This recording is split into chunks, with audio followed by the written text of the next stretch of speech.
네, 안녕하십니까. 저는 한양대 신종호라고 합니다.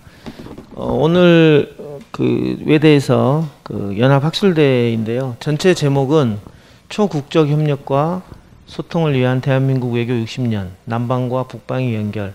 아마 제가 오전에 그 지금 개막식 개회식 보고 전체 자료집을 좀 봤더니 정말 그야말로 모든 분야, 모든 국가 지역을 망라하고 있는 논문인 것 같습니다. 그리고 이제 저희 사업 패널은 우리 이제 학문 후속 세대 패널입니다. 주로 이제 우리 대학원생들께서 본인의 관심 분야들을 연구를 한 결과를 오늘 발표를 하는 것 같습니다. 전체적으로 시간이 지금 좀 지연이 됐으니까 원래 이제 우리 발표를 보통 한 20분에서 25분 정도 드리는데 이거를 줄일 생각은 없고요. 혹시 발표를 하시다가 좀 줄일 수 있으시면 줄여주시고 안 되면 이 시간은 좀 지켜주시면 좋을 것 같고요. 일단은 이제 오늘 토론을 하시는 분이 계시니까 토론하신 분이 좀 보고 토론을 좀 간결하게 핵심을 좀 짚어서 해주시면 될 것 같습니다. 먼저 첫 번째 패널 발표는 세 분인데요. 그 문예찬 KDI에 계시고요. 그다음에 송정환 동국대, 유재영 한국과학중앙연구원 세 분 맞죠? 네. 예. 제목은 북한의 외교 친밀도가 대외 무역에 미치는 영향입니다. 아마 이제 외교 문제와 경제 문제를 좀 결부한 논문인 것 같습니다. 일단은 발표를 좀 들어보고 토론을 하는 걸로 하겠습니다. 발표해 주십시오. 안녕하세요. 저희 HSK 플러스 사업 지원을 받아서 연구를 진행하게 된 피스로드 팀의 대표 문예찬이고요. 북한의 외교 친밀도가 대외 무역에 미치는 영향에 대해 발표 시작하도록 하겠습니다. 시간 관계상 최대한 빨리 진행하도록 하겠습니다. 우선 본 연구를 진행한 이유는 다음과 같습니다.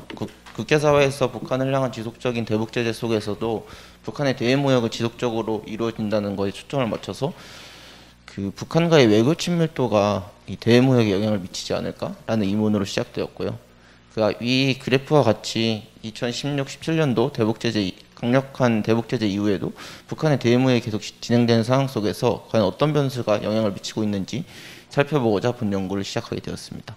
그 경제와 외교를 함께 검토한 선행 연구들은 다양하게 이루어졌는데요. 우선 앤드류 캐넌 로스는 이제 해외 공간의 운영 규모, 예를 들어 대사관 등과 같은 외교 친밀도가 무역에 직접적으로 미친다는 점을 밝혔고, 그 안나 셀리 디세즈라 외 역시 그 교역 국가가 국민적 여론에 교육금에 영향을 미친다는 밝히면서 경제와 외교에 관한 이론적 기반을 제시하였음을 볼 수 있습니다. 국내 연구 역시 경제적 친밀도에 주목하여 대중국 무역에 관한 사례 연구를 진행하며 경제와 무역 간의 긴밀한 연관성을 밝혔다는 데 주목하여 본 연구는 다음과 같은 연구 가설을 제시하였습니다. 우선 북한과 상대국 간 방문 횟수가 높을수록 양국 간 수출입 규모가 클 것이다. 또한 북한과 외교 관계가 있는 국가는 다른 국가에 비해 북한과의 무역 규모가 클 것이다 라는 가설을 설정하였고, 그 본 연구에서 제시하고 있는 외교 친밀도와 대외 무역에 대한 조작적 정의는 다음과 같습니다. 외교 친밀도는 북한 혹은 파트너 국가의 상대국 방문 또는 그 대북한 외교 관계 인식 여부를 외교 친밀도로 정의하였고, 대외 무역은 북한과의 수출입 규모로 설정하였습니다. 그래서 연구 방법은 이 회계 분석을 통해서 실증적으로 분석하고자 했는데요. 다음과 같은 방정식을 통해 연구를 진행하였으며, 본 연구가 설정하고 있는 종속, 독립, 통제 변수는 다음과 같습니다. 그 종속 변수로 수출입 규모, 독립 변수로 외교 친밀도, 통제 변수로는 북한과 파트너 국가의 국가별 특성이 그 대외 무역에 영향을 미칠 수 있기 때문에 이를 통제하기 위해 위와 같은 변수를 통제 변수로 놓았습니다. 그 본 연구는 사실 이러한 케이스들이 있기 때문에 연구의 이의가 매우 크다고 볼 수 있는데요. 싱가포르와 태국 같은 경우는 이 그래프에서 확인할 수 있듯이 16년과 17년도에 유엔의 강력한 제재 이후 수출입 규모가 거의 0에 수렴하는, 제재에 순응하는 모습을 보인 반면, 남아프리카 같은 경우는 위에 그 초록색 상자와 같이 계속해서 북한과 무역을 하고 있다는 점이 밝혀졌습니다. 따라서 이러한 특정 국가의 사례들을 외교 친밀도의 관점에서 살펴보았고, 이에 앞서서 우선 북한의 외교 정책과 무역이 어떤 식으로 전개되는지 그 선행 연구 검토와 문헌문서를 통해 살펴보았습니다. 북한의 외교 정책은 그 사회주의 기본 이념을 을 추구하면서도 신뢰주의에 기반하여 추진되고 있는데요. 특히 서방세계와의 관계 개선 및 외교 다변화를 통해 대북 경제 제재 혹은 그 국제사회 고립 속에서도 지속적으로 그 경제적 이익을 추구하고자 하고 있습니다. 그래서 김일성 시기에서는 전통적인 사회주의 진영 외교에 따라서 소련 및 사회주의 우방 국가들과의 관계를 강화하고 이 중국과 러시아의 대외경제 지원을 확보하는 것을 최우선 목표로 삼았고, 이와 동시에 비동맹국 외교 노선을 통해서 외교 관계의 다각화를 추진하였습니다. 또한 이 시기에는 그 남북 간의 체제 경쟁이 여전히 활발한 시기여서 남북 간 비교 우위를 확보하기 위한 목적도 있었는데요. 그렇기 때문에 더욱더 비동맹국 외교를 강화했고 제3세계 개발도상국과 함께 비동맹국 외교에 본격적으로 나섰다고 할 수 있습니다. 특히 80년대 이후부터는 이제 그 대서방 실리 외교를 추진하면서 그 사회국가뿐만 아니라 다양한 국가들과의 추진, 특별히 사회주의 계획경제 모순이 누적됨에 따라서 북한 경제가 악화되면서 기존의 전통적인 사회주의 국가뿐만 아니라 대서방 실리 외교를 추진하였다고 할 수 있습니다. 김정일 시기에 들어서도 이러한 모습을 보이고 있는데요. 특히 소련이 붕괴되고 사회주의 진영의 체제가 전환됨으로써 대내외적 어려움을 맞으면서 미국과 일본과의 관계 정상화에 주력하였고, 서방 자본주의 국가들과의 외교 관계도 확대했습니다.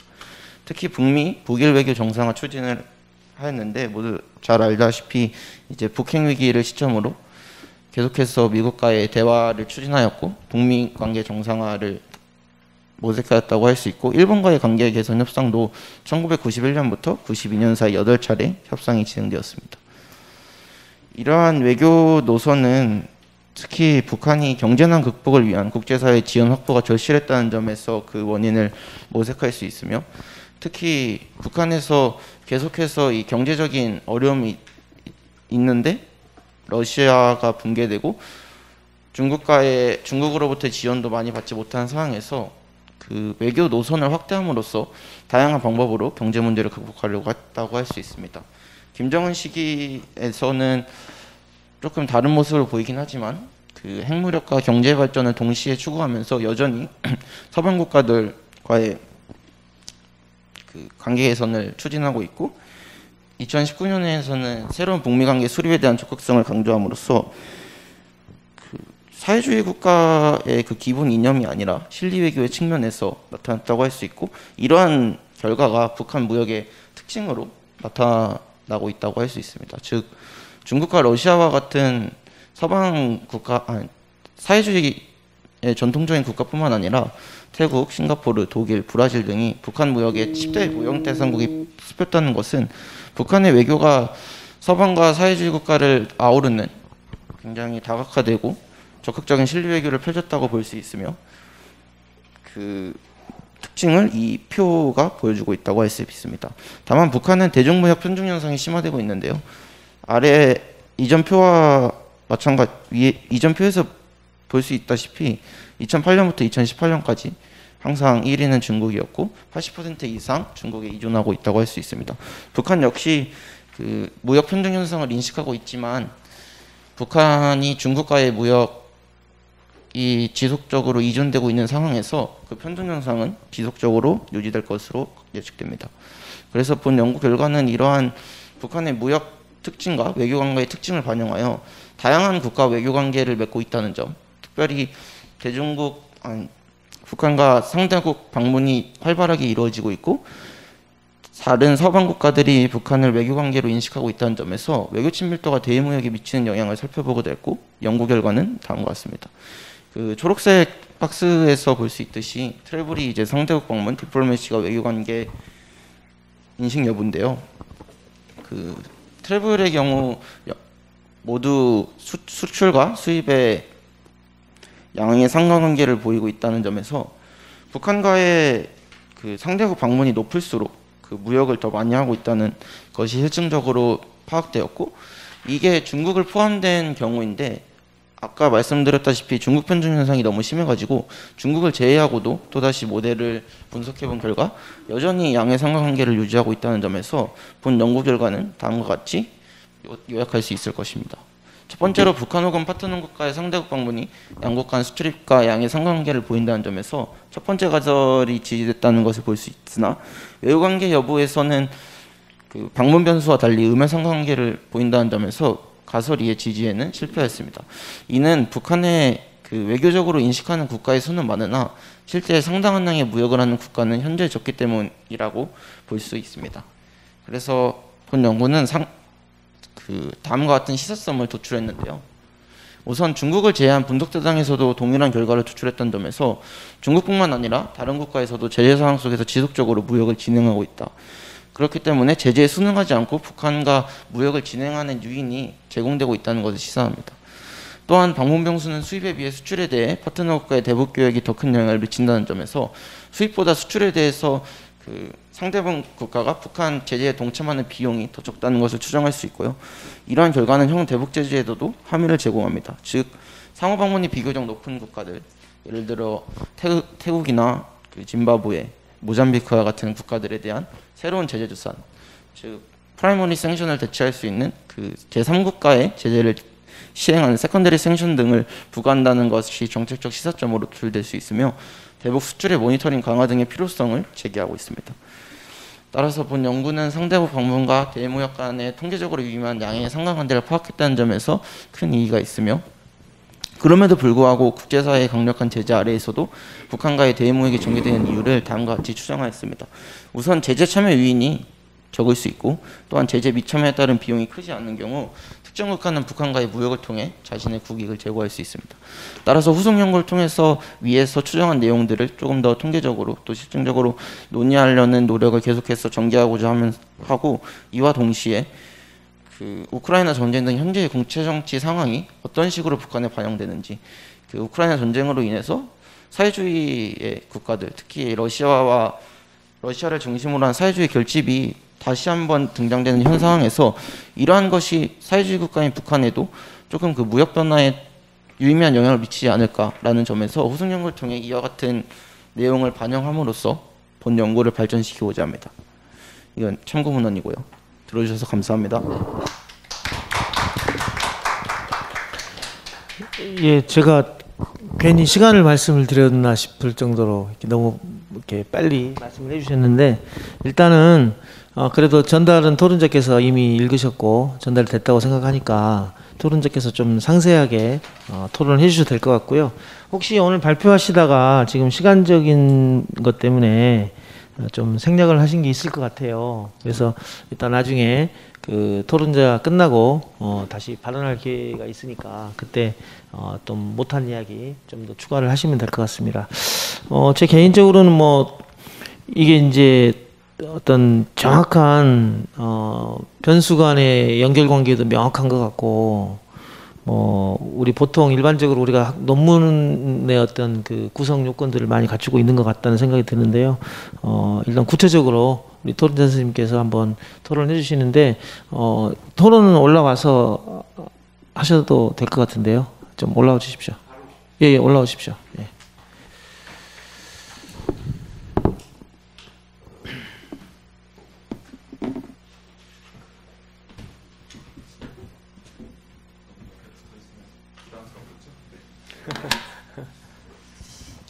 자, 그러면 토론 선생님께서 시간 좀 편하게 조금 쓰셔도 될 것 같긴 합니다. 예, 토론 부탁드리겠습니다.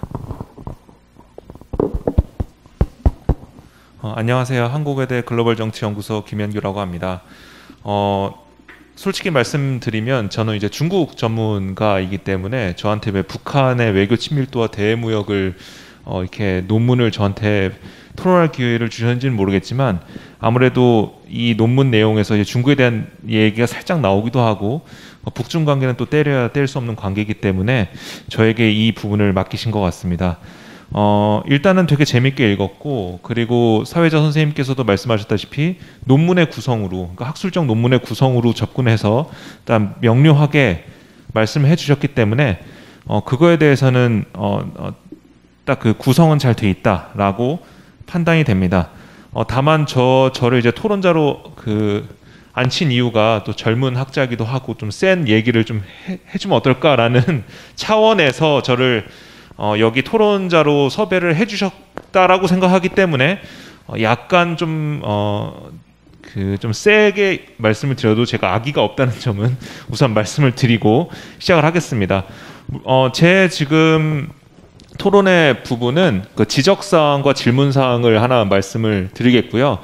뭐 속된 표현으로 까기만 하면 그것은 뭐 누구나 깔 수가 있기 때문에 제가 만약에 이 논문을 접근을 한다라고 했을 때는 저는 이렇게 쓰겠다라는 얘기까지 해드리는 것이 선배로서 해드릴 수 있는 말이라고 제가 생각합니다.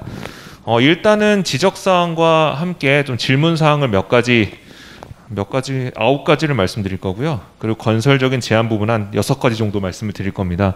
그래서 답변하실 수 있는 부분에 대해서는 답변해 주시면 되고, 한번 팀이라고, 피스로드 팀이라고 하셨으니까요. 그 코어 하시는 분들과 함께 논의를 하시면서 그 멋진 곳에다가 투고를 해주시면 어떨까라는 생각이 듭니다.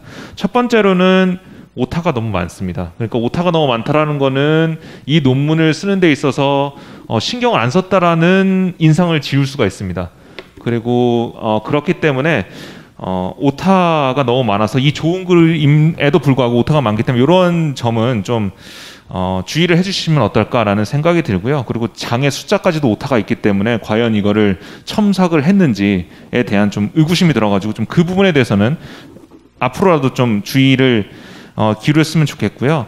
그리고 이제 직접적인 본문의 내용 같은 경우에는 먼저 이 논문이 딱 X랑 Y, 그러니까 독립변수와 종속변수가 딱 구체적으로 딱 돼 있습니다. 그래서 독립변수라 하면 결국은 국가와, 그리고 어떠한 국가와 그리고 북한 간의 외교 친밀도고, 그리고 Y가 이제 북한의 대무역에 미치는 영향이라고 한다면 외교 친밀도와 그리고 대무역 간의 내생성이 있는지가 좀 궁금했습니다. 그 원초적인 질문이긴 한데요. 즉 내생성이 나타나는 이유가 이제 누락 변수가 있을 수도 있고, 그리고 역의 인과관계, 즉 다시 말해서 외교 친밀도가 대무역에 미칠 수도 있지만 역으로 대무역이 외교 친밀도에도 미칠 수 있기 때문에 이러한 것들을 조금 더 그 내생성 차원에서 좀 생각하시고 좀 논문의 내용에 좀 보완하셨으면 어떨까라는 생각이 듭니다. 그런 차원에서 이 선행 연구가 좀 이제 이론적 배경을 좀 몇 개, 한 3-4개 학자들을 토대로 이제 써주셨는데, 그 논의를 조금 더 풍성하게 한다면 읽는 독자로 하여금 조금 더 설득이 더 되지 않을까라는 생각이 듭니다. 그리고 그 2페이지에 보면 이제 외교적 친밀도와 대외 원조 간의 그 연계하는 논리적 바탕이 좀 부족하기 때문에 다시 말해서 외교적 친밀도랑 대외 원조 간의 관계를 좀 서술하는 그러한 그 논리적 바탕이 좀 추가해 주셨으면 좋겠다라고 생각하고요.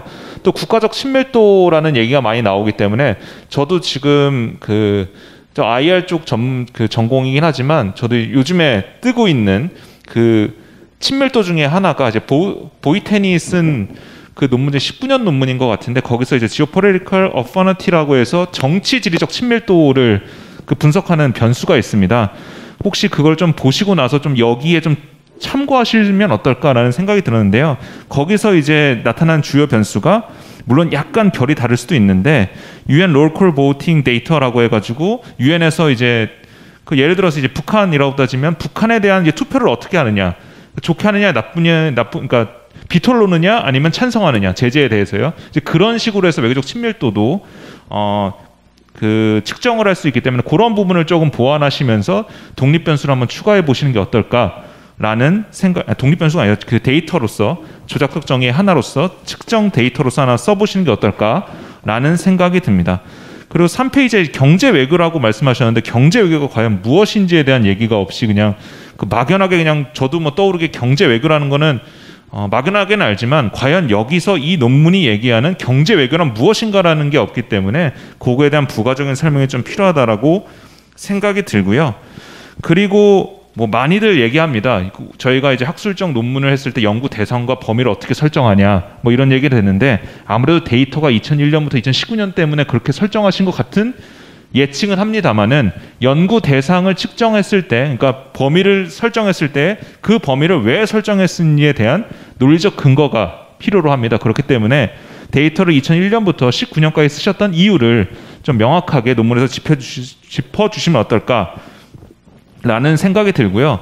그리고 이제 변수 중에 또 하나가 그 외교적 친밀도를 말씀을 하셨는데, 그렇게 되면 거기서 또 그 이제 세부적인 조작수 정의를 통해서 이제 방문 횟수를 이제 말씀을 해주셨어요. 근데 저도 다른 그 토론에서 그리고 저도 논문에서 그 방문에 대한 이 횟수 그걸 어떻게 양으로서 질로서 어떻게 측정하냐 이런 고민이 좀 있긴 있는데 말 그대로 이 방문이라는 거 그러니까 방문을 많이 했다고 해가지고 사이가 좋냐? 또 이런 거를 또 감히 얘기할 수가 없거든요. 예를 들어서 저희가 2017년 사드가 터지고 난 이후에 우리나라 정부에서 중국에 많이 방문하면서 한중 관계 개선을 위해서 많은 노력을 했습니다. 그런데 그렇게 되면 데이터상으로는 방문이 그 이전보다 더 많아졌는데 그러면 한중 관계가 좋아졌냐? 친밀한 거냐? 라고 했을 때는 물음표가 찍히거든요. 그래서 그러한 것들을 어떻게 설명하고 어떻게 데이터를 통제할 것인가 라는 생각도 또한 하셔야 할 거라고 생각이 됩니다. 그래서 그 방문이라는 것도 결국 의례적인 방문도 있고 비의례적인 방문도 있고 그리고 방금 말씀드렸던 사이가 나빴는데 그 나쁨을 개선하기 위해서 또 방문을 막 하는 것도 있기 때문에 이러한 방문에 대한 측정 그것을 외교적 친밀도로 나타낸다라는 것을 조금 더 고려하셔서 좀 판단해 주셨으면 어떨까라는 생각이 들고요. 그리고 가장 여기 아킬레스건은 아니지만 좀 안 좋게 봤던 부분은 4장 1절에 보면 이제 외교 이해에 관한 그 북한의 외교를 쭉 서술을 하셨어요. 근데 그게 2020년 북한 이해인가요? 통일 이해 그걸 그냥 그대로 그냥 네 줄을 뭐 무슨 이해 88페이지 무슨 이해 89페이지 무슨 이해 90페이지 뭐 이런 식으로 그냥 쭉 한 대여섯 페이지 정도로 다 쓰셨단 말이죠.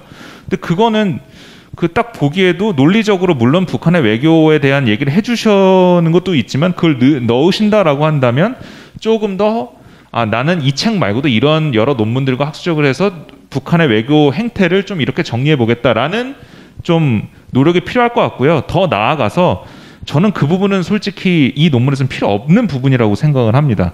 그래서 물론 저자들께서 어떻게 생각하시는지는 모르겠지만 그걸 차라리 빼시고 차라리 그 이론적 검토에 대해서 많은 그 사람들의 논의들을 조금 더 보완하셔가지고 좀 풍성하게 한다면 우리가 X는 이렇게 됐고 Y는 이렇게 됐으니까 이걸 다시 말해서 북한의 외교 친밀도가 대무역에 이렇게 영향을 미치더라라는 것을 조금 더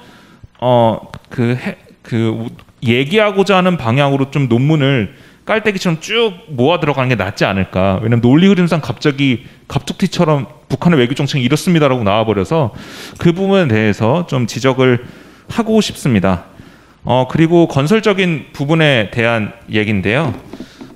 하나는 이제 선행연구 부분에서 이렇게 Y를 그러니까 그 대무역에 미치는 영향이죠. 그 이제 바이래터럴 트레이드라는 이제 그러한 북한 아니면 어느 국가 북한 이외의 수출입 간의 관계를 드셨는데 이제 그런 것들이 그러니까 뭐 앞서 내용과 반복되는 내용입니다만은 여러 선행 연구 특히 지금 논문에서는 4개 정도를 들고 계시는데 다양한 이러한 유사한 논문들이 뭐가 있으며 거기서는 과연 어떻게 대무역에 대해서 측정을 하고 설명을 했는가 그거를 좀 따와서 좀 생각을 해보는 게 어떨까. 그러니까 그러면서 조금 더 본 논문의 특장점을 드러낼 수 있고 학술적 가치를 드러낼 수 있겠죠. 그래서 이 대무역과 어떤 외교 친밀도 내지는 대무역에 대한 그러한 변수들이나 어떠한 논문에서는 어떻게 얘기가 되었는지를 조금 더 보완하시면 어떨까라는 생각이 들었고요.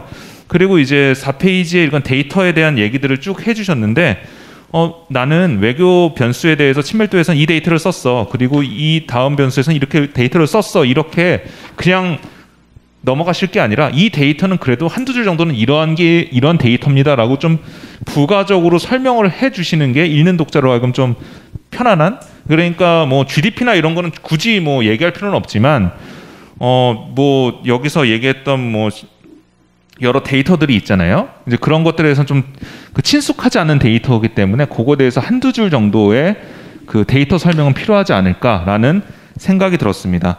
그리고 통제 변수도 말씀을 해주셨는데 아까 뭐 이제 GDP랑 그리고 그 인구였죠. 그걸 이제 통제를 하셨는데 만약에 제가 이 논문을 쓴다 그러면 통제 변수 그거 이외에도 동맹 변수라든지 아니면 원조 변수, 북한은 이제 원조가 많으니까요.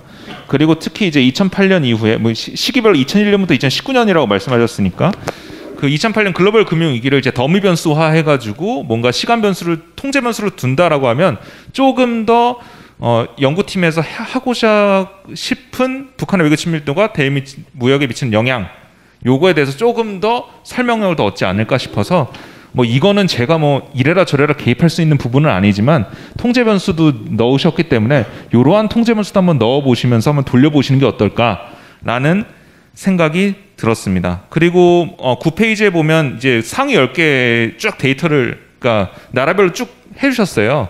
코트라 자료를 쫙 거의 몇 년 되는 자료들을 다 해가지고 해주셨는데 제가 보기에는 그것도 중요하지만 그 GDP에 대한 그리고 무역 간의 데이터들을 사용을 하셨거든요. 근데 그 데이터로 보여줘도 상관이 없을 텐데 굳이 코트라 자료를 가져가서 또 보여주셨단 말이죠.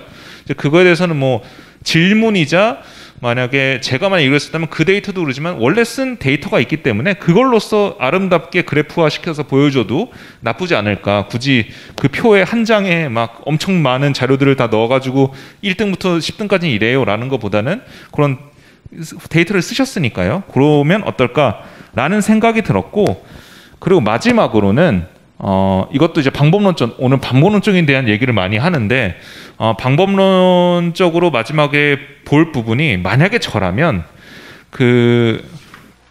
여기서 독립변수에서 그 방문 횟수랑 외교 관계 인식 여부라고 했단 말이죠. 근데 외교 인식 여부는 더미 변수, 그러니까 1 아니면 0으로 이제 그 조작 정의를 하셨단 말이에요. 그렇다면 두 개를 곱해본 다음에 한번 돌리면 또 어떨까라는 생각이 들어요. 그러니까 예를 들어서 만약에 두 개를 곱했다라고 하면 트래블 곱하기 디플로머시가 되는 거니까 만약에 외교 관계가 없어 0이 되면 트래블이 너무 높다 하더라도 결국은 외교 관계가 없기 때문에 0이 떨어지는 거잖아요. 그러면 기존의 그냥 트래블과 트래블 곱하기 디플로머시에 대한 게 다르게 해석이 될 수 있는 거죠. 그러니까 조금 더 조건적인 것으로 해석을 할 수 있기 때문에 트래블과 디플로머시를 한번 곱해봐서 하면 이제 네 가지 설명이 이제 가능할 수 있는 거죠. 결과는 어떻게 나올지는 모르겠지만 그 작업까지 하게 된다면 조금 더 논의가 풍부해지지 않을까 싶습니다. 여하튼 제 얘기는 여기까지 하겠고요. 아무래도 계속 방법론적으로 건드린 것은 제가 북한 전문가가 아니기 때문에 방법론 차원에서 많이 말씀을 드린 것 같습니다. 제 의견을 받아들이셔도 좋고 만약에 이제 생각해보면 저도 이제 이쪽이 문외한이라서 어느 정도까지 받아들이시는 모르겠지만 여하튼 제가 보기에 이 방법론적 차원에서 좀 집중적으로 짚어드렸습니다. 이상입니다. 예, 감사합니다. 아마 우리 김 박사님께서 학위를 받은 지 오랜 시간이 지나지 않았기 때문에 따끈따끈한 옛날 본인 생각하시면서 좋은 말씀을 해주신 것 같아요. 일단 뭐 혹시 플로어에서 질문이 나올 수도 있지만 제가 조금 더 혹시 답변할 기회 드리기 전에 제가 또 한두 말씀 혹시 도움이 됐을 수 있을 것 같아서 지금 이제 우리 김현 교수님께서는 방법론적인 측면 중심으로 해서 변수 문제를 이야기하셨고 저는 이제 아무래도 이제 북한 북중 관계 이쪽에 좀 많은 관심을 가지고 있었으니까 이 제목 논문과 관련돼서 한두 개 혹시 참고할 수 있을지 않을까 생각이 듭니다. 우리가 아까 이제 김현 교수님께서 시기 문제 말씀하셨잖아요. 근데 여기 보면 무역 상대국 이야기를 할 때 2008년부터 2018년까지 지금 나왔어요. 그러면 이제 왜 2008년부터 했을까라는 거를 이제 앞으로 이제 뭐 규정을 하든지 아니면 좀 더 보완을 하든지 넓히든지 줄이든지 할 텐데 이런 생각을 해봤습니다. 지금 현재 우리가 북한의 외교 친밀도와 대무역을 볼 때는 외교 친밀도는 정의는 해주셨는데 외교 친밀도의 의미, 그러니까 어떤 게 외교적으로 친밀하다는 의미가 있는 건지 단순히 그냥 수교를 했다라는 의미 그게 아니고 아까 말씀하신 유엔에서의 어떤 협력 관계라든가 중국은 분명히 친밀도가 있죠.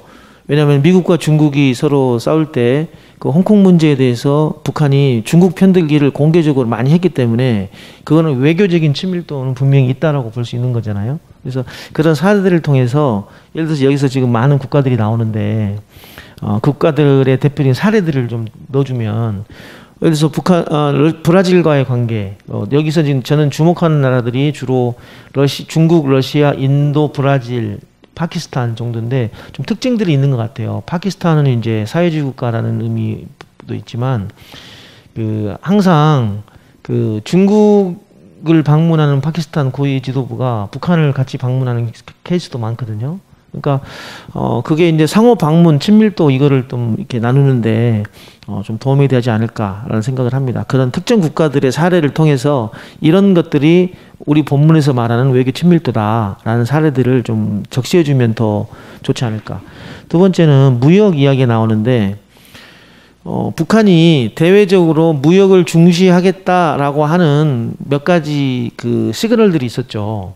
소위 말하는 이제 외국 투자법이라든가 북한이 가지고 있는 법을 정비한 게 2004년 5년 이때 그 전이었어요. 그러니까 이제 김정일 국무위원장이 있을 때부터 대외 협력법, 투자법 이런 이제 법적인 부분을 먼저 정비를 하고 그랬거든요. 그거는 북한이 대외 무역을 중시하겠다라는 의미이고 투자를 중시하겠다라는 의미잖아요. 그래서 설정을 할 때 만약에 김정은 출범 이후로 하셔도 돼요. 김정은이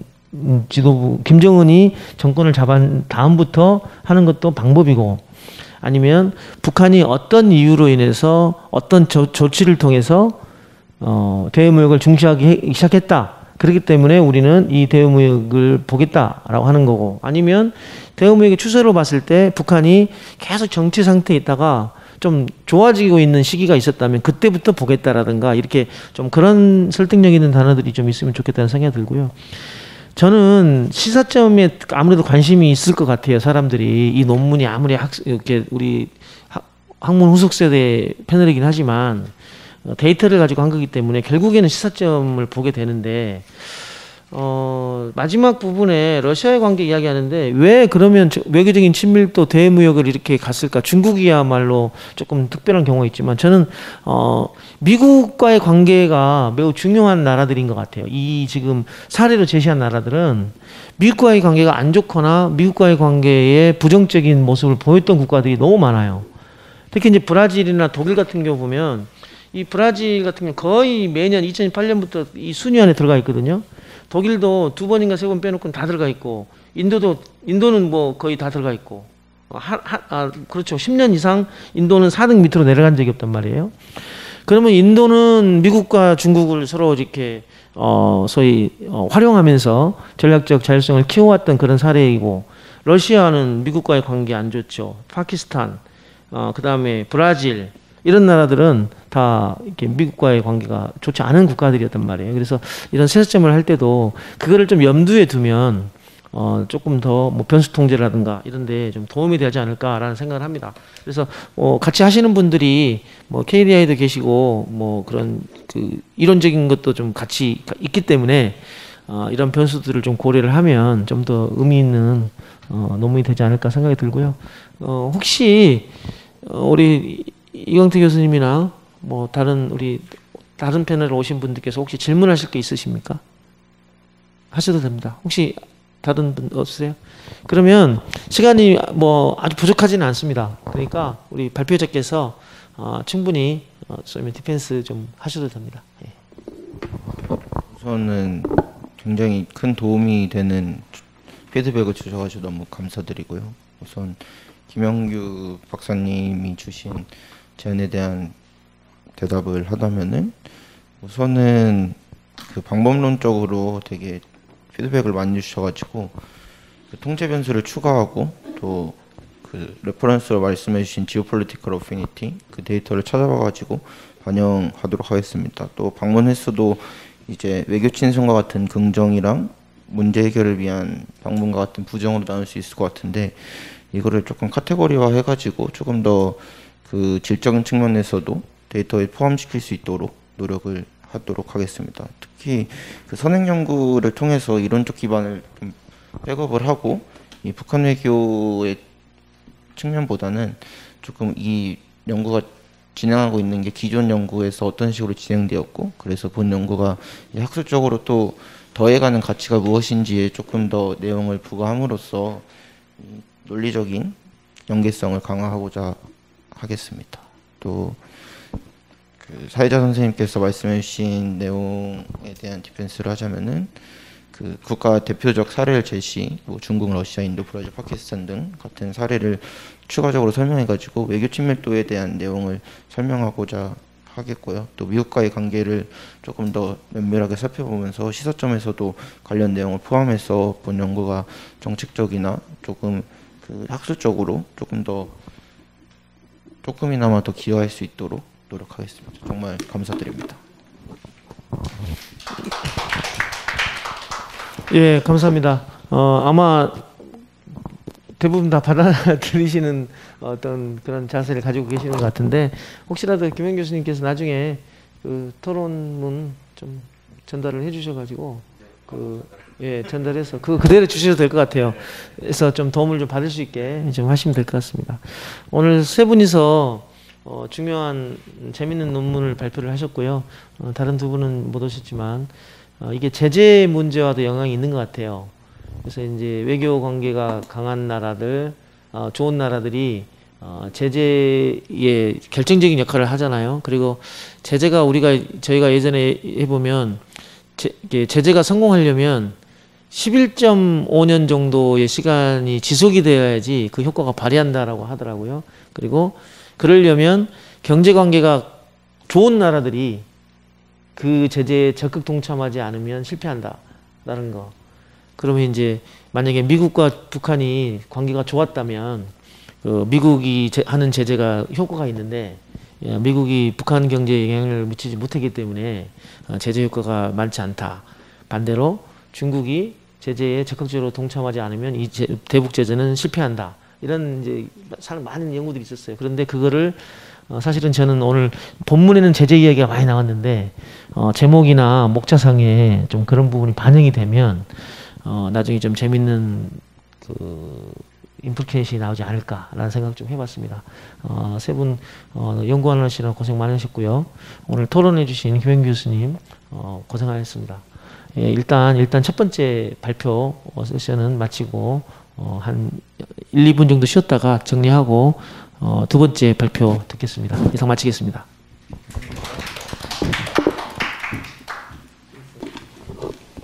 자, 저희가 원래는 30분 지연이 되고 해서 12시 반까지인데 어쨌든 우리가 충분히 토론과 발표를 하고 끝나면 그대로 끝내는 방향으로 하겠습니다. 자, 오늘 두 번째 발표인데요. 역시 세 분이서 준비를 해줬습니다. 근데 보니까 우리 학부 학생도 있는 것 같아요. 그죠? 학부 학생도 했기 때문에 그 김현 교수님 토론할 때 좀 이렇게 살살 해주십시오. 그 센 거는 저기 서류로 그냥 주시고요. 자, 일단 이제 세 분, 박사과정 두 분, 그다음에 학부 우리 학생도 한 분 계시고요.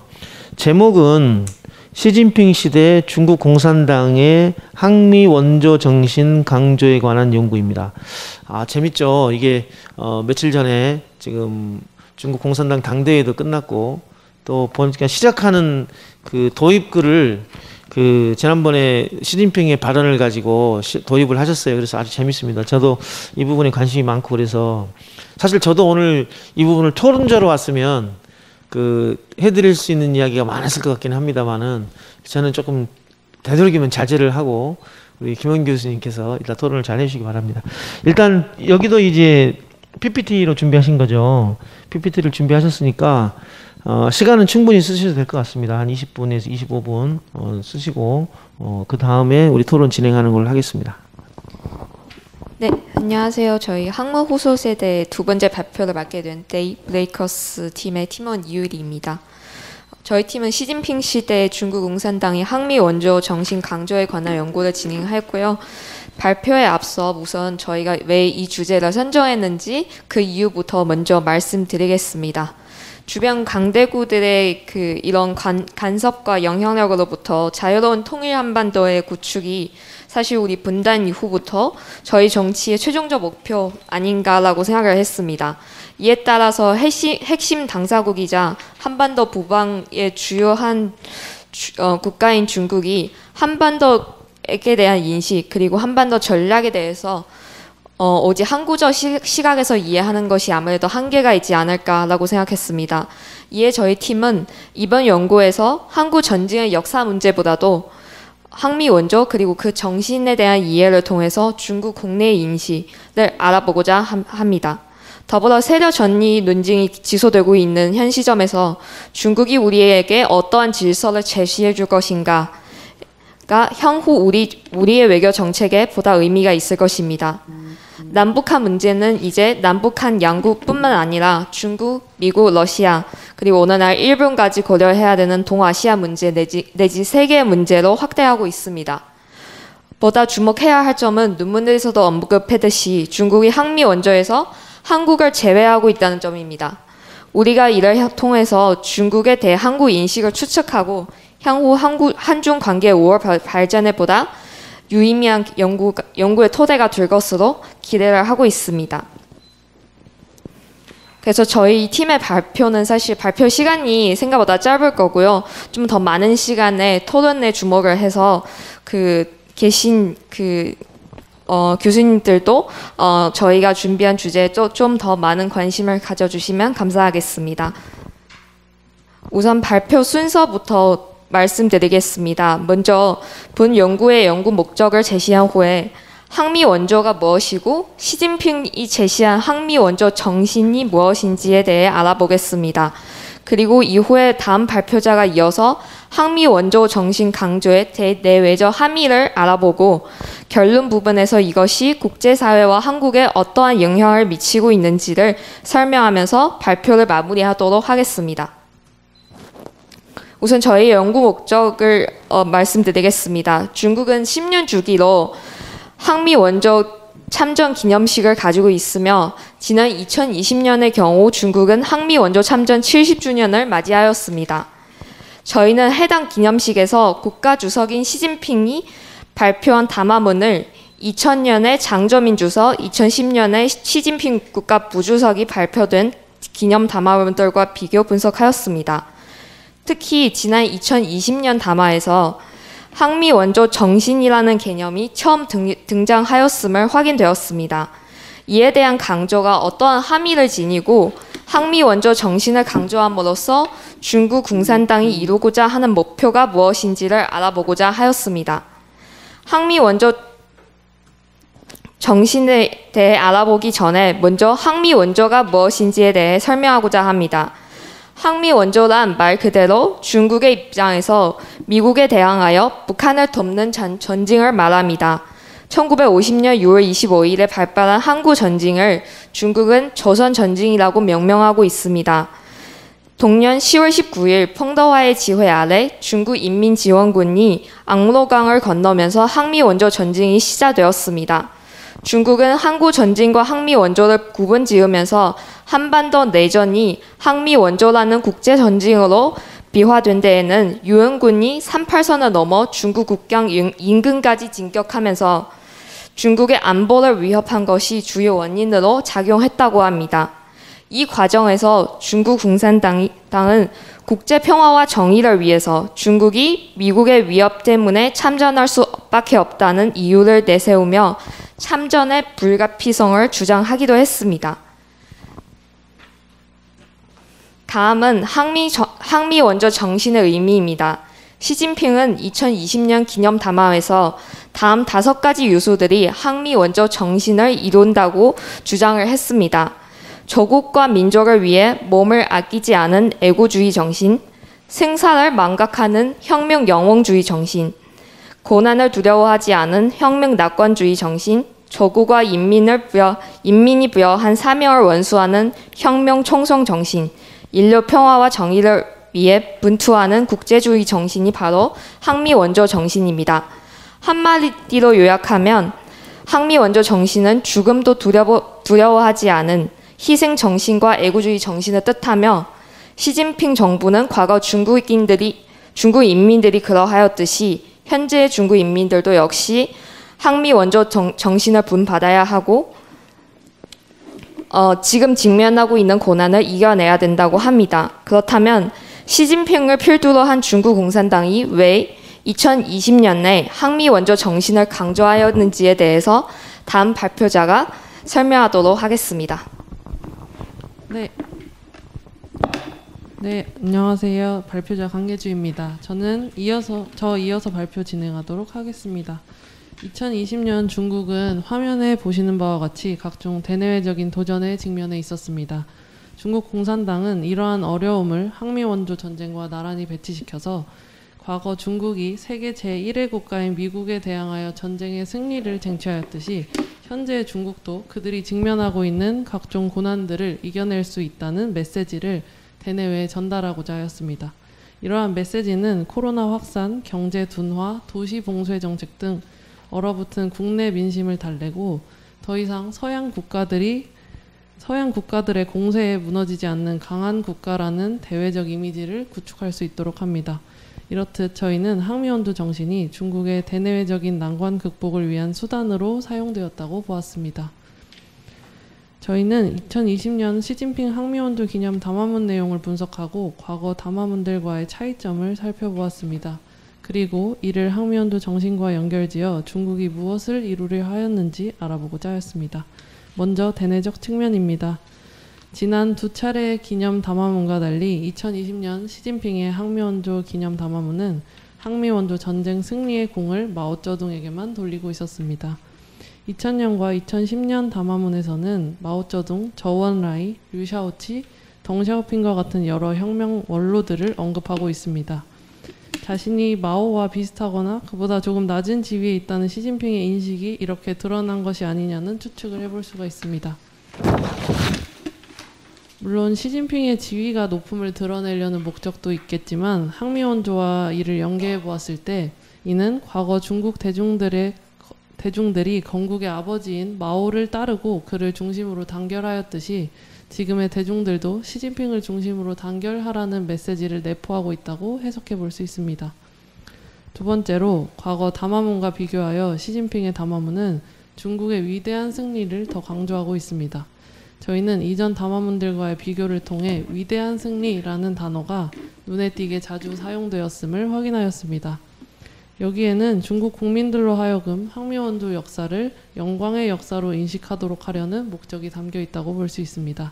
정리해보자면 항미원조 정신은 중국 공산당의 국내적 통치 정당성 제고를 위한 수단이라고 할 수 있겠습니다. 다음은 대외적 측면입니다. 앞서 말했듯 시진핑의 담화문은 승리를 크게 강조하고 있는데요. 이는 중국이 앞으로 대외적 도전에 어떠한 자세로 임하고 이겨낼 것인지에 대해 선언하고자 하는 성격을 띈다고 할 수 있습니다. 또한 시진핑은 해당 담화문에서 중국군의 현대화가 필요하다고 주장하고 있으며 이는 시진핑이 줄곧 주장한 강군몽 해양 강국 실현 의지를 보여주고 있습니다. 그리고 이전 담화문들과 특히 다른 점은 이 세 번째 사항입니다. 미국에 대해 특히 강경한 어조를 사용하고 있다는 점인데요. 이를 통해 중국은 2020년 당시 무역전쟁을 하고 있던 미국에 대해 경고를 보내는 동시에 미국이 국제적 평화를 지키는 경찰국가가 아님을 국제사회에 보여주고자 했다고 볼 수 있습니다. 과거 38선을 넘어 중국 국경 근처까지 진격했던 미군의 모습을 부각시키고 이와 동시에 2020년 미국 트럼프 정부의 일방적이고 자국 중심적인 외교를 강조하려는 의도가 이 안에 내포되어 있다고 보았습니다. 미국에 대해 강경한 태도를 보인 부분은 여기 PPT 이외에도 여러 가지가 있지만 저희 발표에서는 간략하게 두 문장만 적어보았습니다. 대외적 측면을 종합해보자면 중국은 항미원조 정신을 강조하면서 국제사회에 중국의 강한 이미지를 강조하고 중국이 지금 처해 있는 어려움들을 충분히 극복해 나갈 수 있다는 의지를 보여주고자 했다고 볼 수 있습니다. 지금 보시는 글은 시진핑 담화문 중에서 발췌한 한 문장인데요. 중국이 항미원조 정신을 강조함으로써 무엇을 이루려고 하는지를 단적으로 보여주고 있다고 생각해서 넣어보았습니다. 다음은 결론입니다. 종합해보면 항미원조 정신은 중국 시진핑 정부가 직면하고 있던 대내외적 난관을 극복하기 위한 수단이라고 볼 수 있습니다. 이러한 중국의 태도는 전쟁이라는 역사적 사실에 대한 고찰보다는 단순히 항미 원조를 정치적 목적을 위해 이용하고 있다는 인상을 줄 수 있습니다. 또한 이를 통한 국민적 반외세 감정 유도는 중국 정부가 외치고 있는 인류 운명 공동체와는 배치되는 행보로 보여질 수 있으며 이는 대중국 신뢰도에 악영향을 미칠 수 있다고 생각합니다. 이는 본 학술대의 대주제인 초국적 협력을 저해할 수 있다고 생각했고요. 단순히 전쟁의 당사자인 한국과 미국과의 협력만을 어렵게 하는 것이 아니라 타 국가와의 신뢰 구축에도 악영향을 미칠 수 있다고 판단하였습니다. 이웃하고 있는 국가로 또 오랜 역사를 함께한 국가로서 중국과 한국은 항미 원조뿐만 아니라 다른 역사 경험에서도 이와 비슷한 갈등과 반목을 겪을 가능성이 있다고 생각합니다. 때문에 이것이 더 큰 갈등으로 비화되지 않기 위해서는 역사적 사실 자체에 대한 학습이 중요하며 같은 역사라도 상대 국가가 이에 대해 어떠한 인식을 가지고 있는지를 저희가 알고 있는 것이 중요하다고 생각합니다. 이러한 판단하에 저희는 시진핑의 항미원조 기념 담화문을 분석하였습니다. 그리고 저희가 연구하면서 좀 한계가 있다고 생각했던 부분은 전체를 커버할 수 있는 큰 이론으로 이 항미원조 정신 강조를 더 설명할 수 있으면 좋았지 않았을까 이런 생각을 해보았습니다. 저희 팀의 발표는 여기까지입니다. 감사합니다. 예, 감사합니다. 자, 토론자께서 좀 올라와 주시고요. 그 올라오시는 동안 하나 여쭤볼게요. 이 팀 이름이 무슨 의미가 있나요? 네, 저희가 항미원조 정신이 어떻게 보면 중국과 한국의 갈등을 얘기하는 거라서 저희 한중 관계가 아직 새벽의 단계에 머물러 있다라고 생각을 했고요. 저희가 그런 아침을 깨우는 사람들이 되고 싶다는 의미를 담았습니다. 네, 제가 물어보기 잘했죠? 네. 의미가 있는 뭔가가 있는 것 같은데 우리는 모르고 있어서. 예, 제 발표 잘 들었습니다. 뭐 시간을 좀 더 쓰셔도 되는데 뭐 준비하신 내용은 다 말씀을 하신 것 같긴 해요. 일단은 토론자 선생님의 토론을 좀 들어보고요. 그 다음에 또 뭐 몇 분 더 말씀하실 분 있으시면 통합해서 디펜스 하는 걸로 하겠습니다. 이제 말씀해 주십시오. 다시 인사드립니다. 한국외대 글로벌정치연구소 김현규입니다.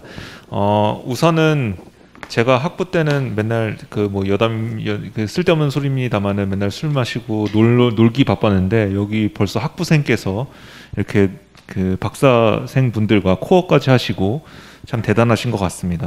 거기다가 또 저도 후배님들이기 때문에 약간 아까 사회 선생님도 말씀하셨듯이 약간 톤 다운해서 최대한 부드럽게 말씀을 한번 해드리도록 하겠습니다.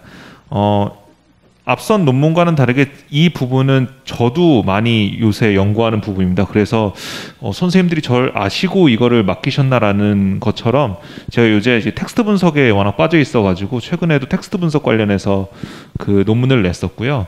그래서 조금 더 그 지금 이 팀에 대해서 좀 적실한 얘기를 해드릴 수 있지 않을까. 더 나아가서 마지막에 좀 어려움이 하나의 이론으로 묻기 어렵다라고 말씀까지 해주셨는데 그것은 이제 기술적 통계로서 조금 보완을 하면 또 재밌는 논문이 될 수 있기 때문에 그 차원까지도 한번 말씀해 드릴 수 있겠고 더 나아가서 코어를 한번 해보고 싶다라는 생각까지도 들었습니다. 왜냐하면 저는 이제 이 부분에 대해서 관심이 많아서요. 모두가 좀 길었고요. 여하튼 사회 선생님께서 말씀을 해주셨지만 이 부분에 대해서는 아무래도 시진핑 주석이라고 말해도 되겠죠? 네, 아직은 주석이고 뭐 이제 또 주석이 되고 지금은 당 총서기로 그 3연임이 확정이 된 것이니까요. 그러므로 해서 이제 시진핑 주석을 비롯한 중국 공산당의 여러 담론들이 있는데 그 담론 중에서 이런 항미 원조 정신 이건 또 어떠한 레토릭이 있으며 어떻게 그 서사를 구성하고 있는가라는 것을 보는 것은 참 크게 의의가 있다라고 생각이 듭니다.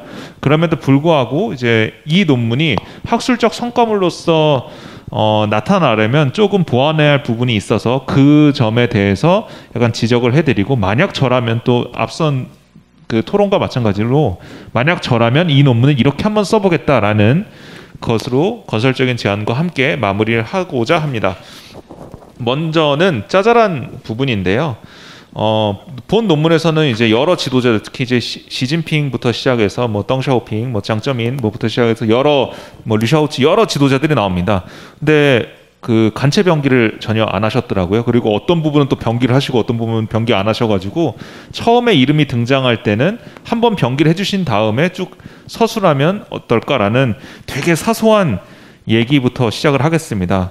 그뿐만 아니라 이제 뭐 런라이밍인 공동体, 그러니까 이제 인류 운명 공동체부터 시작해서 여러 이제 키워드들, 뭐 항미 원조 정세도 마찬가지지만요, 항미 웬차오도 마찬가지지만 그러한 것뿐만 아니라 이제 여러 이제 그런 중국어몽부터 중국몽 이러한 키워드들도 변기를 해주시면 어떨까, 한자로 그 간체로 변기를 해주시면 어떨까라는 생각이 들었습니다. 특히 이제 런라이밍 공동, 그러니까 인류 운명 공동체 같은 경우에는 그 변기가 안 돼 있어가지고요.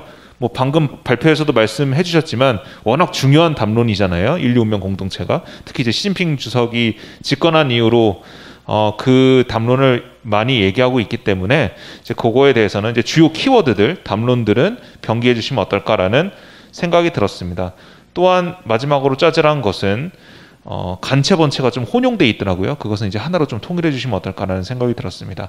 그리고 그 풀어서 설명을 해주시긴 했는데 중국의 또 그 중요한 담론, 그리고 특히 외교 정책에서 자신이 피해자라는 코스프레라는 담론이 바로 백년국치라는 담론입니다. 그런데 이제 여기서는 그냥 풀어서 설명해 주셨는데 그것 또한 하나의 키워드로서, 백년국치라는 키워드로서 좀 부가적인 설명을 해주시면 어떨까라는 생각이 들었어서 그것까지 추가로 말씀을 드리겠습니다. 그리고 이제 3페이지 보시면 밑에서 6번째 줄에서 뭐 이렇게 해석하신 부분이 있어요. 뭐 우호적이거나 두려워하는 인민들이 미국을 적대시, 경시, 멸시하도록 하는 애국주의 교육을 실시하였다라는 부분이 있는데요. 그건 좀 재해석을 하셔야 할 필요가 있는 게, 앞부분 같은 경우에는 두루뭉술하게 의역을 하셨는데 뒷부분은 직역을 하셨더라고요. 그래서 하나로 좀 통일하셔서 해석을 하시는 게 어떨까라는 생각이 들었습니다. 이것 또한 또 짜잘한 거였네요. 그리고 조금 더 거시적으로 보자면 그 6페이지 세 번째 문단에 그 본 챕터에서는 애국주의 고취와 국내적 통치 정당성 제고 수단으로서의 항미 원조 70주년 기념 담화문 내용을 이전 두 차례 담화문과 비교 및 분석한다라고 언급을 하셨습니다. 근데 그 뒤에 이어지는 절에서는 그에 대한 명확한 근거가 없었습니다. 그러니까 뭐 짜잘하게 파편적으로 전에 장쩌민 시대 때는, 그리고 전에 후진타오 시대 때는 이런 언급들은 있었는데 그런 언급들에 조금 더 명확하게 좀 비교되는 모습들을 보여준다라고 하면 읽는 독자로 하여금, 그리고 연구로서 좀 더 명확하게 해줄 수 있지 않을까라는 생각이 들었고요. 그리고 이제 7페이지 두 번째 문단에서 이제 키워드에 대한 얘기를 하면서 키워드가 증가됐다, 뭐 이런 얘기도 하셨는데 수가 증가됐다라는 거예요. 그런데 뭐 제가 그 2020년 항미 원조 정신 발언은 제가 찾아봤는데 그 이전 발언을 제가 찾아보다가 시간 관계상 제가 찾지는 못했는데, 키워드를 분석함에 있어서는 키워드 수도 증가하는 것도 중요하지만 문서의 비율도 중요합니다. 그러니까 뭐 예를 들어서 뭐 3페이지에 나와 있는 내용에서 뭐 단어가 3번 등장했고 6페이지 분량에서 6번 등장했으면 그거는 비율상으로 뭐 증가되거나 감소되거나 이걸 그런 말할 수가 없는 겁니다. 단지 그냥 더 많이 얘기해서 더 많은 키워드가 나왔다는 것이죠. 그렇기 때문에 비율상으로 조금 더 말씀을 해주시면 조금 더 그 읽는 사람들에게 좀 더 논리적으로 접근할 수 있지 않을까라는 생각이 들었고요. 그리고 대내적 함의 부분에서는 텍스트 자체를 분석한다고 본문에 써 있었지만 직접적인 텍스트 분석은 없었습니다. 그 이후에 대외적인 부분에서는 아까 뭐 PPT에서도 나와 있었고 본문에서도 나와 있었지만 몇 개의 표로 표 1에서 이렇게 설명해 주셨는데, 그런 부분에서는 좀 비교하고 뭐 거기서도 텍스트 분석, 대내적인 것도 텍스트 분석, 대외적인 것도 텍스트 분석이라고 한다면 둘 다 좀 공통적으로 그런 직접 인용을 통해서 좀 보여주는 게 어떨까 라는 생각이 들었고요. 추가적으로 대외적 함의 부분에서 본문에서는 4가지 특징을 그 서술을 하셨어요. 근데 잘 읽어보면 3가지 특징만 서술하셨습니다. 그 하나, 그러니까 불가피한 참전에 대한 호소 특징은 본문에 담겨 있지 않았기 때문에 그거에 대한 보완 논의를 하시던지 아니면 그 부분을 빼시던지 해가지고 수정을 하시면 될 것 같고요. 그 표일 얘기가 나와서 그런 건데 2번부터 5번까지는 미국에 대한 언급이 없는데 미국에 대한 강경한 어조는 어디서 찾으셨는지 저는 잘 모르겠습니다. 그 예를 들어서 띠거주의죠. 그러니까 제국주의자라고 하는데 그 당시에 제국주의자라고 하면 뭐 미국도 지칭할 수 있지만 유럽 열강들도 지칭할 수 있는 표현이기 때문에 이게 굳이 미국에 대한 강경한 어조인가? 라는 것은 조금 의구심이 좀 들고요. 거기다가 직접 인용한 부분에 중국어로 된 부분에 대해서도 미국이라는 단어는 없습니다. 그렇기 때문에 그거에 대해서 조금 더 부가적인 설명, 그러니까 중국어를 아시는 분들은 이걸 읽으시면서 이게 뭐 미국? 뭐 당연히 중국은 미국을 겨냥하고 있고 이런 건 알고 있지만 이 텍스트 자체의 인용의 부분에 대해서는 미국에 대한 강경한 어조로서 논리적으로는 볼 수 없기 때문에 그거에 대해서 보완하시면 될 것 같고요. 그리고 마지막으로는 이게 제가 읽어보면서 역시 코어한 부분이라서 그런지 몰라도 약간 그 문체 스타일이나 뉘앙스가 약간 다릅니다. 그래서 한 사람이 마지막에는 한번 훑어보시면서 그 한 사람의 어투로 좀 하시는 게 어떨까라는 그 되게 짜잘한 얘기까지 말씀을 드리겠습니다. 마지막으로 만약에 저라면 이 논문을 어떻게 쓸까라고 했었을 때 하나는 그 5페이지에 보면 화평 굴기라는 표현이 나옵니다. 허핑 주에치라는 표현이 나오는데 화평 발전, 허핑 파잔라는 표현을 1년 만에 바꿉니다. 그거에 대한 얘기를 좀 해주셨으면 어떨까라는 생각이 들었는데 그 이유가 한편으로는 그 당시 후진타오 정부에서 우리가 공세적인 외교에 대해서는 조금 자제해야지라고 그 키워드를 바꿨다라는 분석도 있었고 다른 한편으로는 미국의 눈치를 보고 있어서 바꿨다라는 그 여러 해석들이 있었거든요. 그거에 대한 좀 표현을 해주시면 비교로 했었을 때 과거의 장쩌민이라든지 후진타오 시기에서는 조금 공세적인 외교가 아니었다라고 한다면 지금 뭐 항미 위엔차오 그러니까 항미 원조 정신을 부각시키면서 좀 공세적으로 나가는 거 특히 이제 미국에 대해서 강경 어조로 나가는 거에 대한 비교로서 좀 얘기할 수 있지 않을까라는 생각이 들어서 그거에 대한 추가적인 내용을 좀 서술해 주시면 좋겠다고 생각했고 그리고 제가 읽어보면서 그 예시를 드신 거나 본문의 내용이 되게 많이 중복이 됩니다.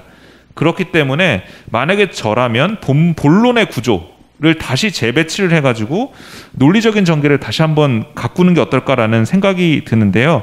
두 가지 방안이 있을 것 같습니다. 만약에 저라면 그렇습니다.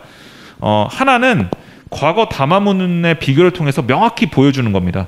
그러니까 지금은 약간 파편적으로 보여줬는데 장쩌민 시기 2000년이겠죠? 10년 단위였으니까요.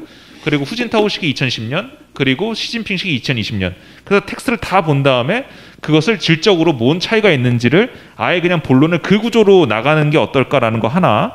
두 번째로는 그냥 뭐 지금 항미 위엔차오 정신, 그러니까 원조 정신, 그러니까 시진핑의 2020년 담화문만을 깊숙이 분석을 하시면서 재서술을 하는 게 어떨까. 특히 이제 본문에서도 애국주의 고취라든지 체제 정당성의 차원에서 이 항미 원조 정신, 시진핑 담화문에 대한 항미 원조 정신을 말씀을 하셨는데 그 부분에서 더 딥하게 들어가서 분석을 하시는 게 어떨까. 그러니까 이제 두 가지 만약에 저라면 두 가지 방향으로 약간 재서술을 하는 게 어떨까. 그러니까 첫 번째를 선택하시던 두 번째를 선택하시던요. 그런 게 도리어 조금 더 깔끔하게 논문이 떨어지지 않을까라는 생각이 들었고 추가적으로 만약에 가능하시다면 물론 텍스트의 양이 그렇게 많지는 않기 때문에 제가 한번 그 2020년 그 항미 원조 정신 텍스트를 보니까 한 몇 페이지 안 나오더라고요. 11포인트로 워드로 한번 긁어서 복사 붙여 넣기 해보니까요. 그러면 텍스트 분석을 기술적으로 돌리면 약간 통계적으로는 무의미할 수가 있는데 제가 좀 고민을 만약에 저라면 좀 고민을 좀 더 해봐야긴 하겠지만 그러한 기술적인 그 분석들, 그러니까 텍스트 어널리시스를 좀 도입을 해가지고 조금 더 워드 클라우드라든지 아니면 약간 그 도식화 이런 걸 좀 보여주면 그러니까 내용 분석에서 이렇게 양적 분석, 질적 분석을 모두 혼합하는 좀 더 그 아름다운 논문이 되지 않을까 싶어서 말씀을 추가적으로 드립니다. 저도 그 텍스트 어널리시스를 제가 이거를 분석하고 싶어서 특히 이제 중국의 담론을 분석하고 싶어서 독학해서 했거든요. 그러니까 저도 독학하는데 여러분들도 독학하실 수 있을 거라고 보기 때문에 한번 그 이 인식이나 담론 이런 거에 관심이 많으시다면 그거는 한번 스킬로서 좀 공부하셔가지고 적용해 보시는 것도 어떨까라는 생각이 들었습니다. 마지막으로는 2장 제목을 항미 원조 정신의 정의였나요? 이렇게 되어 있는데 장이라는 것은 내용을 포괄해야 하기 때문에 보니까 유래와 정의, 그러니까 항미 원조 정신의 유래와 정의라고 표현을 하시는 게 그 장의 내용을 포괄할 수 있는 단어가 되지 않을까 싶어서 제가 건설적인 제안 부분인데 약간 딴 길로 샜는데 그거까지 얘기하면서 마치도록 하겠습니다. 감사합니다. 예, 감사합니다.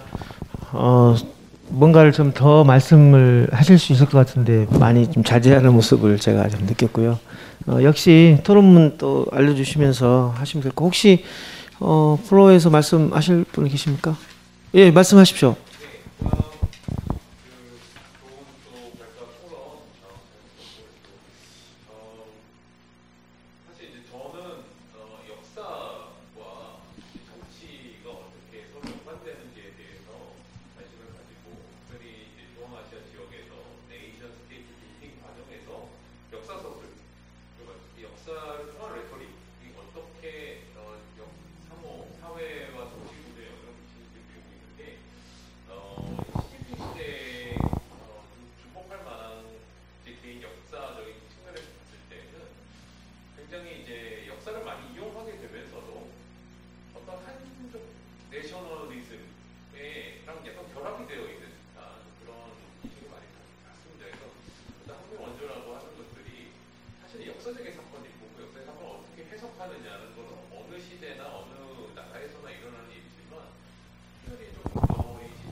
예, 오늘 우리 발표자들께서는 갑자기 길을 가다가 황금을 뭔가를 주운 느낌일 것 같다는 생각이 듭니다.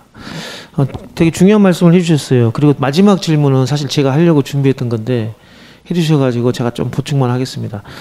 일단 역사적 사실에 대해서 어떤 식으로 해석할 거냐의 문제가 중요하고, 지금의 시진핑 지도부는 소위 말하는 한족 중심주의, 소위 중화 중심주의, 중화 민족주의를 강조가 있는 건데, 이거랑 연관성이 있는 것 같다라는 이제 평가를 해주셨고, 두 가지 질문은 항미 원조, 미국에 대항해서 북한을 돕는다, 항미 원월, 미국에 대항해서 베트남을 돕는다라는 게 있는데 혹시 차이점이 있는지 질문이 하나 있었고요.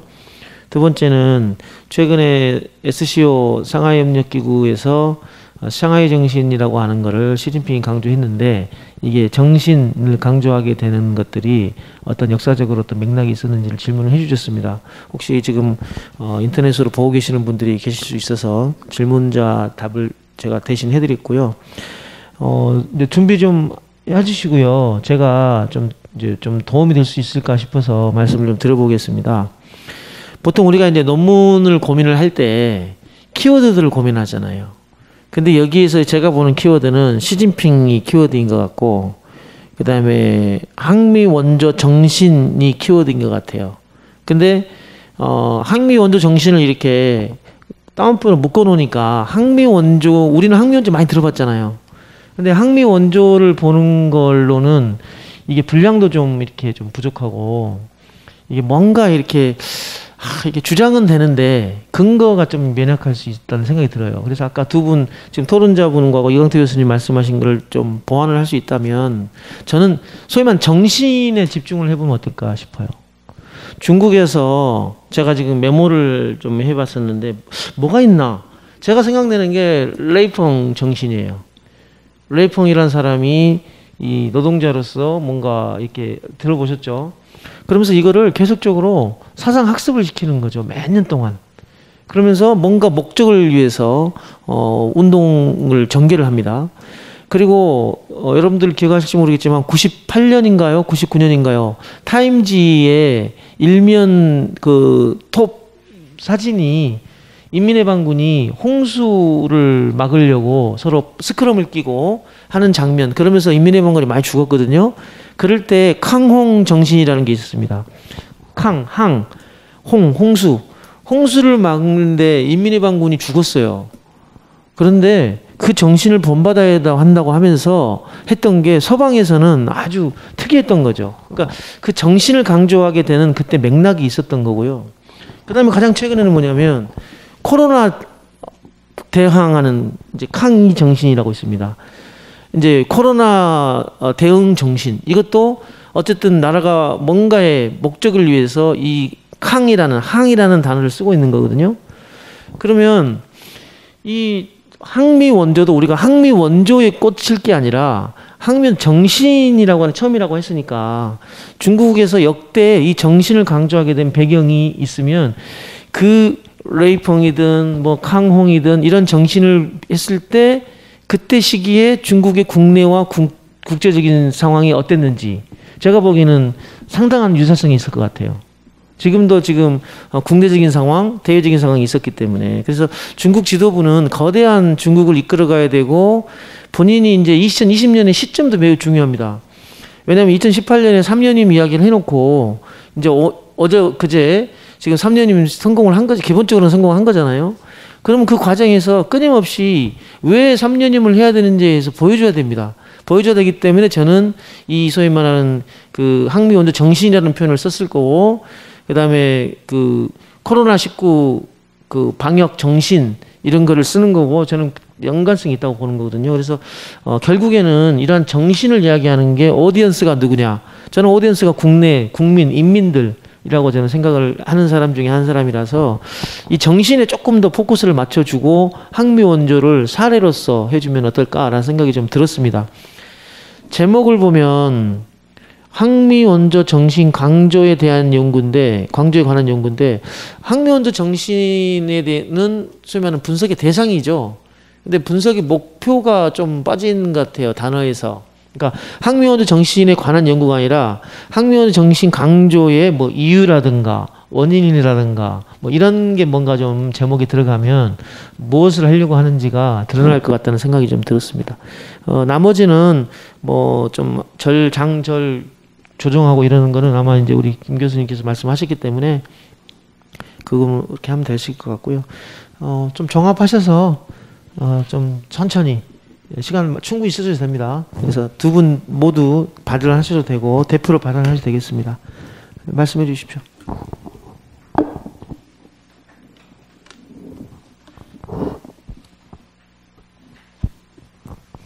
저는 방금 그 이광태 교수님께서 그 역사를 강조하셨는데 그거 되게 공감을 많이 했습니다. 왜냐하면 저도 시진핑이 그 당내의 1인 이론보다 그 중심되어 있는 이런 지위를 확보하기 위해서 어떻게 자기가 머저동이랑 등소평랑 유사한 지위를 유지할 수 있을지 그 근거가 굉장히 중요하다고 생각하고, 또 사실 시진핑의 이런 엘리트 그 정치를 분석하는 이런 관점 중에서 시진핑의 이런 성장 과정이나 시진핑이 역사를 굉장히 중요시하고 중국이 역사의 이런 경험을 통해서 오늘도 그것을 적용해서 성공할 수 있을 거다라는 관점을 제가 예전에 논문에서 봤습니다. 그래서 이거 저희 이번에 연구하는 이런 항미 원조 정신도 사실 역사랑 연관지어서 하면 굉장히 좋을 것 같다는 생각이 들었고요. 그리고 방금 그 말씀해 주신 캉이도 그 이런 그 과거 마오쩌둥 시기가 사실 중국이 이데올로기적인 영향이 되게 컸습니다. 정치에서 이런 대종의 동원에 있어서는. 근데 등소평이랑 그 이후의 지도부부터는 이런 경제 우선주의 때문에 이데올로기적인 영향이랑 이런 의미가 굉장히 많이 떨어졌다고 저는 보는데요. 그러면 시진핑은 다시 머저동 시대로 소환을 해서 이데올로기를 다시 강조를 하면서 그 정신을 강조하는 거 아닌가라고 생각을 했습니다. 저도 사실 뉴스에서 많이 봤어요. 이런 캉홍의 경우에는 사람들이 이런 군인들이 진짜 거기 굉장히 그 위험한 저기 물에 들어가서 몸으로 그거 맞는 이런 굉장히 그 놀라운 장면이 되게 많이 나온 것도 사실 이 정신이라는 게 중국에서 굉장히 큰 의미가 앞으로 계속 가질 거다라고 생각을 했습니다. 그래서 이런 점으로 저희가 후에 보완을 하겠습니다. 감사합니다. 저는 항미원조와 항미원월 중에서 항미원조가 더 강조되는 이유가 무엇인지라고 질문을 주신 거에 대해 답변을 해보도록 하겠습니다. 우선 항미원조 자체가 중국이 49년까지 내전을 마치고 중국 공산당이 결국 승리를 한 이후에 이제 새로운 국가를 다시 건설해야 하는 시기에서 다시 미국과 전쟁을 벌여야 했던 상황이라고 알고 있습니다. 그래서 그런 어려운 상황 속에서도 미국과 유엔군과 직접적으로 대립을 해서 휴전까지 이루어냈다는 점에서 이러한 항미원조를 더 강조하는 게 아닌가 그렇게 생각을 해봤고요. 그리고 정신이라는 단어가 자주 등장하는 거에 대해서는 저도 애국이나 중국이 분열되지 않고 하나로 더 똘똘 뭉칠 수 있게 그런 교육, 사상, 선전의 목적이 강하지 않나 그렇게 생각을 해봤습니다. 예, 감사합니다. 오늘 사실 두 팀 발표를 했지만 고생도 많이 하셨고, 그런데 사실 제가 사회 보는 입장에서 저도 많은 생각을 하게 되는 계기가 된 것 같습니다. 두 팀 노고가 있어서 좀 격려를 해드리고 싶고요. 그 다음에 두 번째 발표 분들께서도 좋은 성과가 있었을 거라고 저는 생각을 합니다. 아마 토론자분들께 같은 교정에 있기 때문에 자주 이렇게 좀 여쭤보고 도움도 받고 하시면서 좋은 논문으로 발전을 시킬 수 있으면 의미가 있지 않을까 생각을 합니다. 아무쪼록 과거 역사를 통해서 현재 중국을 이해할 수 있는 그런 좋은 논문이 나오기를 기대하면서 오늘 2시간 가까이 토론 발표해 주신 모든 분들께 감사드립니다. 일단 우리 4패널 오전 세션을 마치겠습니다. 감사합니다.